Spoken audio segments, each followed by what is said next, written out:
Hello দর্শক, কেমন আছেন সবাই? নতুন আরেকটি ভ্লগে আপনাদের স্বাগতম। শুরুটা দেখে নিশ্চয়ই অনেকেই গেস করতে পারছেন যে আজকে একটি মন্দির এসেছি। তবে এই মন্দিরের বিশেষত্বটা কি জানেন? এটি হচ্ছে আমেরিকার সবচেয়ে বৃহত্তম এবং পৃথিবীর দ্বিতীয় বৃহত্তম মন্দির, যার নাম হচ্ছে অক্ষরধাম স্বামীনারায়ণ টেম্পল। অনেকেই হয়তো এই নামটি শুনেছেন, আর আজকে এই বিখ্যাত মন্দিরটি আমি সবার সাথে পরিদর্শন করে দেখাবো।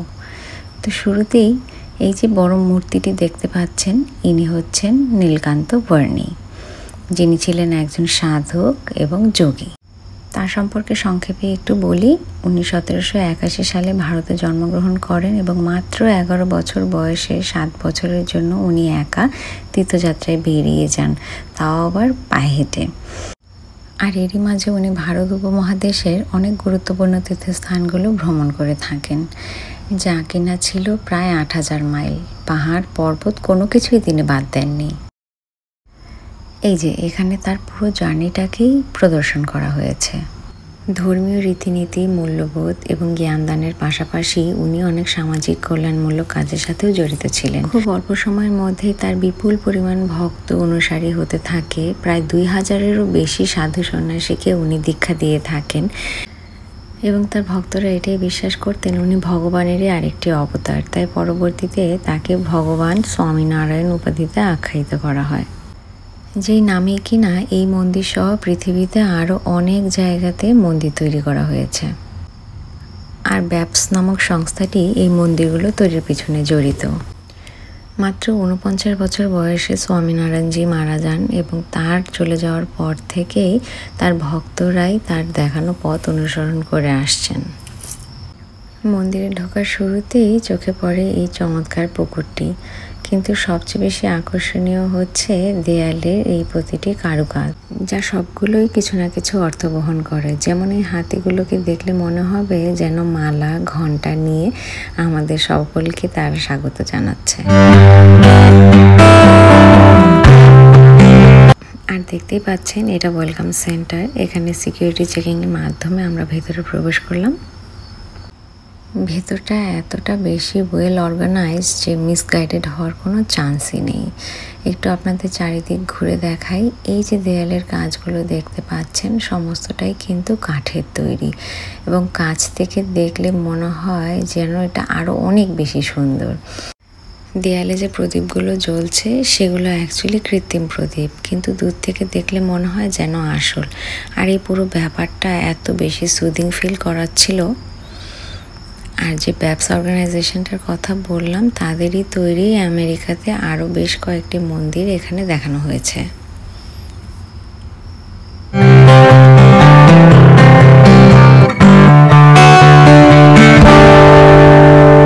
আমরা পৌঁছাতে যেহেতু দুপুর হয়ে গেছে, তাই ভাবলাম আগে লাঞ্চটা শেষ করি, এরপরে মন্দির দর্শনে যাওয়া যাবে।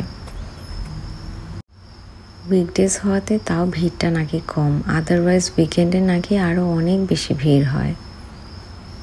এখানকার ক্যাফেটেরিয়াটাও এত বেশি অর্গানাইজ যে লম্বা লাইন দিয়ে খাবার অর্ডার দেওয়ার কিছু নেই। জাস্ট নিজের মতো করে খাবার সিলেক্ট করে রিসিপ্ট নিয়ে একটা নির্দিষ্ট কাউন্টারে সেই খাবারের জন্য দাঁড়ালেই আপনারা খুব সহজেই সেই খাবারটা পেয়ে যাচ্ছেন। এতে করে যারা খাবার সার্ভ করছেন তাদেরও কিন্তু মিসম্যানেজড হওয়ার চান্স খুব কম থাকে। এই তো খাওয়া নিয়ে আমরা ভেতরে চলে এলাম। আর এখানে সবচেয়ে বেশি আকর্ষণীয় লেগেছে আমার এই বটতলাটা। দেখেন কি সুন্দরভাবে বটতলাটাকে সাজিয়েছে তারা। সব কিছুতেই একটা প্রাচীন কালচারের ছাপ আছে, আর প্রত্যেকটা ডেকোরেশনের উপাদানই কিন্তু খুবই অর্থবহ। এই তো খাওয়া দাওয়া পর্ব শেষ করে বেরিয়ে পড়লাম ক্যাফেটেরিয়া থেকে। আর ক্যাফেটেরিয়া থেকে বের হতেই তার পাশেই ছিল একটি সুইট আর স্ন্যাক্স শপ, যেখানে আপনারা বিভিন্ন ধরনের স্ন্যাক্স পেয়ে যাবেন। আমার এমনিতেও এই ধরনের স্ন্যাক্স খুব পছন্দ, আর এ দেখে মনে হচ্ছিল যেন সবগুলো একটা একটা করে নিয়ে যাই। খাবারগুলো যে শুধু দেখতেই ফ্রেশ তা কিন্তু নয়, খেতেও কিন্তু খুবই ভালো। আর এই খাওয়ার আইটেমগুলো দেখে আমার দেশের সেই মেলার কথা মনে পড়ে গেল, যেখানে অনেক ধরনের এই এমন স্ন্যাক্সগুলো নিয়ে ফুড ভেন্ডররা বসে, তাই না? স্ন্যাক শপটা থেকে বের হতেই চোখে পড়লো গিফট শপ। গিফট শপ দেখবো আর ঢু মারবো না, তাই কি আর হয়? চলুন তাহলে আশপাশটা একটু দেখি এবং এই জিনিসগুলোর কেমন দাম সেগুলো আপনাদের সাথে শেয়ার করি।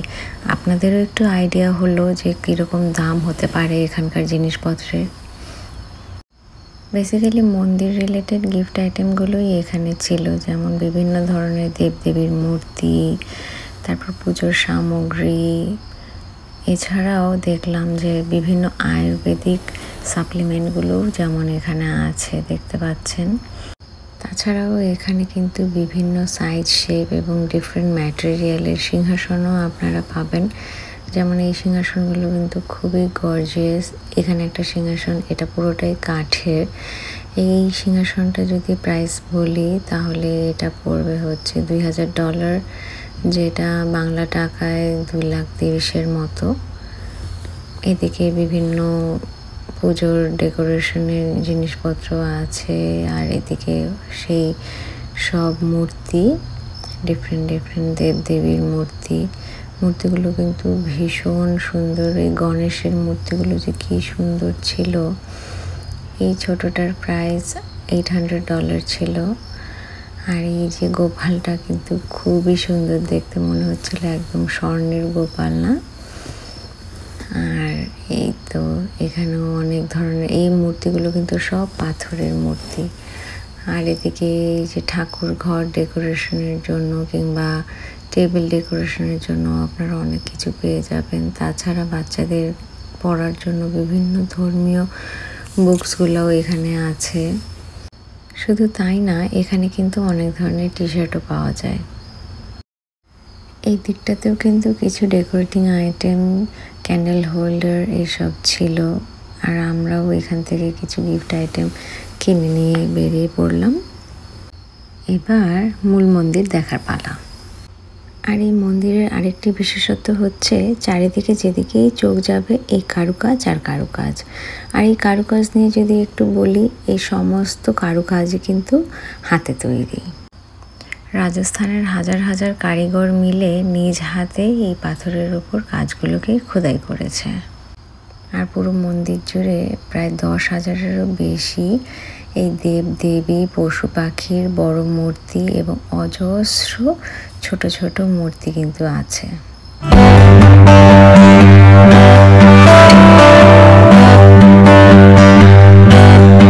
মূল মন্দিরের দিকে এগোতেই মন্দিরের ঠিক সামনেই চোখে পড়ল এই চরণ দুটো।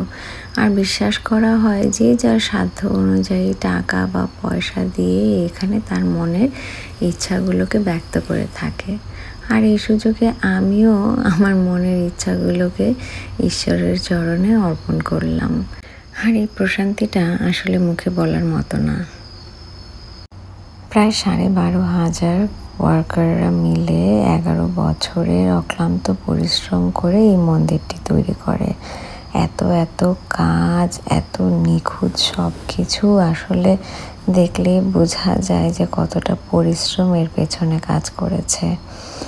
ওই যে দেখতে পেলেন, ওটা হচ্ছে মূল মন্দিরটা। আর মন্দিরের সামনেও এমন একটি ফাউন্টেনের ব্যবস্থা করা হয়েছে।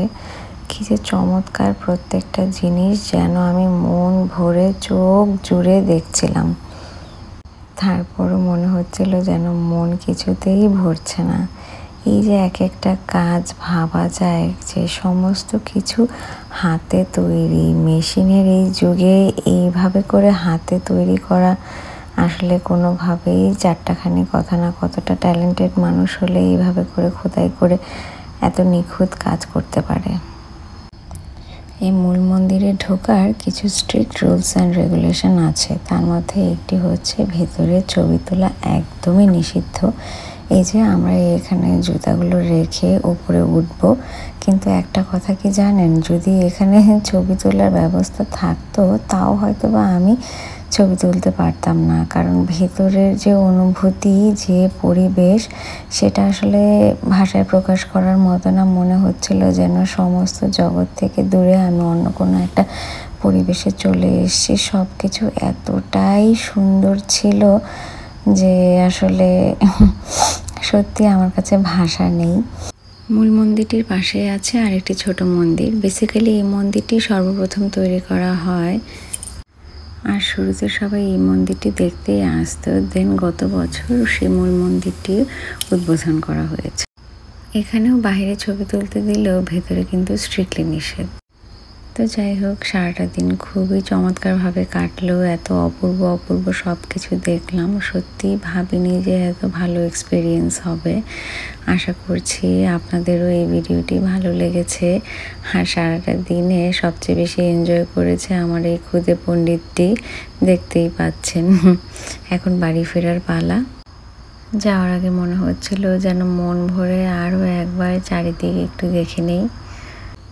আজ তাহলে এখানেই বিদায় নিচ্ছি। না, আমি না, আভিয়ান বিদায় নিচ্ছে।